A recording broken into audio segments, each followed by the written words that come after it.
Rich dad poor dad বইয়ের writer Robert Kiyosaki বলেছেন, শুধুমাত্র পরিশ্রম আপনাকে ধনী করতে পারবে না, স্মার্ট ওয়ার্ক যেটি পারবে। সো গাধার মতো খাটুনি খেটে আপনি যদি ভেবে থাকেন আপনি ধনী হতে পারবেন, এটি সম্ভব নয়। আপনার চারপাশে নিশ্চয়ই এমন অনেক মানুষ রয়েছে যারা সকাল 7টা থেকে রাত 9টা পর্যন্ত খেটে যাচ্ছেন, প্রতি মাসে বেতন পান, বিল দেন, খরচ সামলান, তারপর আবার পরের মাসের জন্য অপেক্ষা। এইটা কোনো জীবন? এভাবে কি কেউ ধনী হতে পারে? সারা জীবন খাটলেন, তবুও আজও নিজের একটা বাড়ি নেই, সন্তানের ভবিষ্যৎ নিয়ে দুশ্চিন্তা করেন, একটু অসুস্থ হলেই ব্যাংক অ্যাকাউন্ট শূন্য হয়ে যায়। এই হচ্ছে আমাদের বাস্তব অবস্থা। আমরা বিশ্বাস করি আর নাই করি, এই হচ্ছে বাস্তবতা। এখন এই ভিডিওটি আপনার জন্য, কারণ আজ আমি এই ভিডিওতে আপনাদের সাথে শেয়ার করব সারা জীবন পরিশ্রম করেও আপনি ধনী হতে পারছেন না কেন। আর এই সমস্যার পেছনে রয়েছে 5টি ভয়ঙ্কর কিন্তু সাধারণ ছোট্ট ভুল, যেগুলো আমরা অনেকেই করি কিন্তু কেউ স্বীকার করি না। আর আজ এই বিষয়গুলোই আমি আপনাদের চোখে আঙ্গুল দিয়ে দেখিয়ে দিব কেন আপনাদের মাস শেষে হাতে কোনো টাকা থাকে না। ভিডিওটি শেষ পর্যন্ত দেখতে থাকুন, কারণ এই ভুলগুলো শুধরে নিলেই আপনি ধীরে ধীরে এগিয়ে যাবেন অর্থনৈতিক সাফল্যের পথে। প্রথম ভুলটি শেয়ার করার আগে আপনারা যদি এই ধরনের ভিডিও পছন্দ করে থাকেন তাহলে আমার এই চ্যানেলটিকে সাবস্ক্রাইব করে রাখতে পারেন। সবার প্রথম ভুলটি হচ্ছে, আমরা শুধুমাত্র ইনকাম বাড়াতে চাই কিন্তু খরচের কোনো নিয়ন্ত্রণই নেই। আমরা সকলেই ভাবি বেশি ইনকাম করলেই ধনী হব, কিন্তু আপনি যদি ইনকামের থেকেও বেশি খরচ করেন তাহলে তো আপনি নিচে ফুটো রেখে বালতির মধ্যে উপর দিয়ে পানি ঢালছেন। এই বালতি তো কখনোই ফিল আপ হবে না। দেখবেন বেতন পাওয়ার সাথে সাথে আমাদের ব্রেনটা না অন্যরকম হয়ে যায়। আমাদের ব্রেনটা একটা খরচ করার মেন্টালিটিতে চলে যায়, আর ঠিক ওই মুহূর্তে আমাদের মাথাও কাজ করতে চায় না। আমরা কি করি, যেখানে 10 টাকা খরচ করলেও হবে সেখানে 30 টাকা খরচ করে ফেলি। বাজার করতে গেলে যেই বাজারের লিস্ট রয়েছে সেগুলো তো বাজার কিনি, কিন্তু এছাড়াও অনেক এক্সপেন্সিভ জিনিস কিনে ফেলি যেগুলো সেই সময় না কিনলেও হতো। আমরা যেই জায়গাটুকু 10 মিনিট হেঁটে গেলে হয় সেখানেও সিএনজি রিক্সা নিয়ে নিই। আবার অনেকেই যেটি করে, আরে ওই ফাস্টফুডের দোকানে নতুন একটা বার্গার এসেছে, বার্গারটির দাম 700 টাকা, কি যে টেস্ট, চল যাই খাই। এই হচ্ছে একটা গ্রুপ। আবার আরও কিছু গ্রুপ রয়েছে যারা 20 টাকা দিয়ে টং দোকানে চা খাওয়া যায়, কিন্তু তারা নবাব, তারা সেখানে খাবে না, তারা 100 টাকা 200 টাকা দিয়ে চা খাবে কোনো একটা রেস্টুরেন্টে। যে এইটা কি হইল? হ্যাঁ, মাসে একবার, 2 মাসে একবার এইরকম অনেকেই করতে পারে, কিন্তু আমরা নবাবরা তো স্যালারি পাওয়ার সাথে সাথে প্রতি মাসে এই সেম কাজগুলো করে যাচ্ছি। যাই হোক, এটি হচ্ছে আসল বাস্তবতা। একটা নিয়ম মনে রাখুন, যতই ইনকাম বাড়ুক খরচ যেন সবসময় কম হয়। এর জন্য আপনি যেটি করবেন, মাসের শুরুতেই একটা বাজেট করবেন এবং বাজেটটাকে ট্র্যাক করবেন। মানে বাজেট অনুযায়ী আপনি ঠিকমতো চলছেন কিনা, নাকি সেই আগের মতো ক্রেজি হয়ে টাকা খরচ করে ফেলছেন এক্সট্রা অনেক বেশি, এই জিনিসটা ট্র্যাক করবেন। যেখানে দরকার নেই সেখানে অবশ্যই 1টি টাকাও খরচ করবেন না। ইংলিশে একটা প্রবাদ রয়েছে, সেটির বাংলা করলে এটি হয়, আপনি যদি আপনার মানি ব্যাগের নিচে ফুটো রেখে দেন তাহলে আপনি যতই টাকা ইনকাম করেন না কেন সেই ফুটো দিয়ে এমনিই পড়ে যাবে। আপনার মানি ব্যাগ কখনোই আর ফিল আপ হবে না, আপনি জীবনে কখনোই ধনী হতে পারবেন না। এরপর ভুল নাম্বার 2, ইনভেস্ট না করে সব টাকা জমিয়ে রাখেন। অনেকেই বলে আমি টাকা জমাই তাই আমি নিরাপদ, কিন্তু আজকে আপনি যেই 1000 টাকা জমালেন 10 বছর পর এটির মূল্য হবে 500 টাকা, কারণ ইনফ্লেশনের কারণে। তাই শুধুমাত্র জমিয়ে নয়, স্মার্টলি ইনভেস্টও করতে হবে। এখন আপনারা বলতে পারেন, ভাই আমি তো একটা চাকরি করি, বিজনেস করার সুযোগ তো আমার নেই, বা এমন কোনো সেফ জায়গা পাচ্ছি না যেখানে আমি একটা ইনভেস্ট করতে পারি। দেখুন, আপনাদেরকে বলি, আপনারা যেটি করতে পারেন, আজকালকার যুগে অনেক স্মল বিজনেস রয়েছে যেগুলো আপনারা চাইলে করতে পারেন। যেমন আপনারা ছোট একটা ফাস্টফুডের দোকান দিতে পারেন, আপনারা ছোট একটা কফি শপ দিতে পারেন, নয়তোবা ছোট একটা জুস বার দিতে পারেন। এই বিজনেসগুলো করার জন্য অনেক বেশি টাকা লাগে না, অল্প টাকা দিয়ে এলাকার ভিতরেই শুরু করা যায়। বাট বিলিভ মি, আপনার খাবার যদি ভালো হয় বা আপনি যদি ড্রেসের শোরুম দেন, আপনার ড্রেসের কোয়ালিটি যদি ভালো হয় তাহলে দেখবেন ভালো পরিমাণ ইনকাম এই জায়গাগুলো থেকে আসে।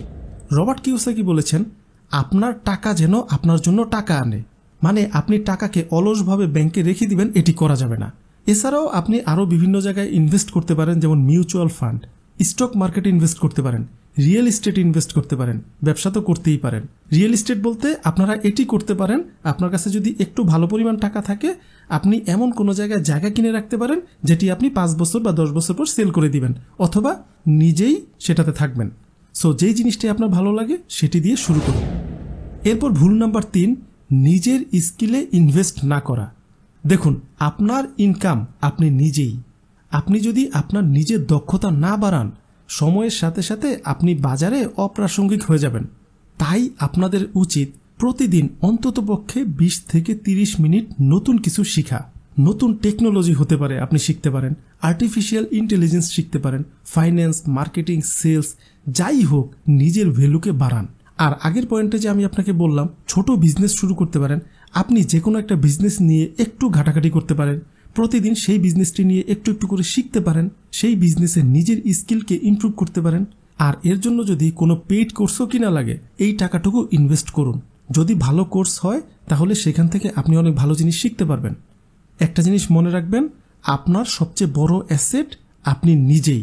সো নিজেকে কাজে লাগাতে হলে নিজের স্কিলকে বাড়াতে হবে। আপনি নিজে নিজে মাটি কাটবেন আর টাকা আসবে, এটা হবে না। আপনার স্কিল আপনার জন্য টাকা আনবে। এরপর ভুল নাম্বার 4, শুধু চাকরির উপর নির্ভর করা। দেখুন, আজকাল আপনি চাকরির উপর অনেক বেশি নির্ভরশীল হতে পারবেন না। আবার আরেকটা জিনিস খেয়াল করুন, আজকালকার যুগে দেখবেন 30 বছর 35 বছর হতে না হতেই আমাদের শরীরের কন্ডিশন অতটা ভালো থাকেও না। সো 40 থেকে 45 বছরের পরে যে আমরা চাকরি করতে পারবো কিনা সেটিরও কোনো গ্যারান্টি নেই। আবার আজকালকার যুগে অনেক কোম্পানি বন্ধ হয়ে যায়, অনেক কোম্পানি দ্রুত লসে চলে যায়। আবার এমন অনেক ধরনের অসুস্থ আমরা হতে পারি, অ্যাক্সিডেন্ট লাইফে হতে পারে, যেটির কারণে আমার চাকরিটা চলে যেতে পারে। সো একটা ইনকামের উপর নির্ভর করা যাবে না। আর এই জিনিসটি আপনি মাথায় ফিক্স করে নিন, একটা ইনকাম সোর্স থাকলে আপনি ঝুঁকির মধ্যে রয়েছেন। সো আপনাকে সাইড ইনকাম তৈরি করতে হবে।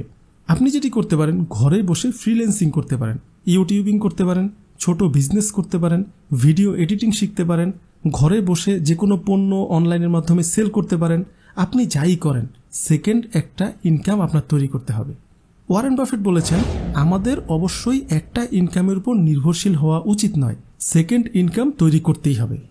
এরপর ভুল নাম্বার 5, টাকার সঙ্গে ইমোশনালি যুক্ত হয়ে পড়েন। ভাই, এই পয়েন্টে একটা কথা বলি, সেটি হচ্ছে আপনি একমাত্র বিপদে পড়লেই বুঝতে পারবেন টাকা কি জিনিস। যারা বিপদে পড়ে তারা জানে টাকা কি জিনিস। আরেক ধরনের লোক জানে যারা খুবই গরিব, যাদের জন্মই হয়েছে খুব গরিব পরিবারে, 2-3 বেলা খাবারের টাকা নেই, তারা জানে টাকা কি জিনিস।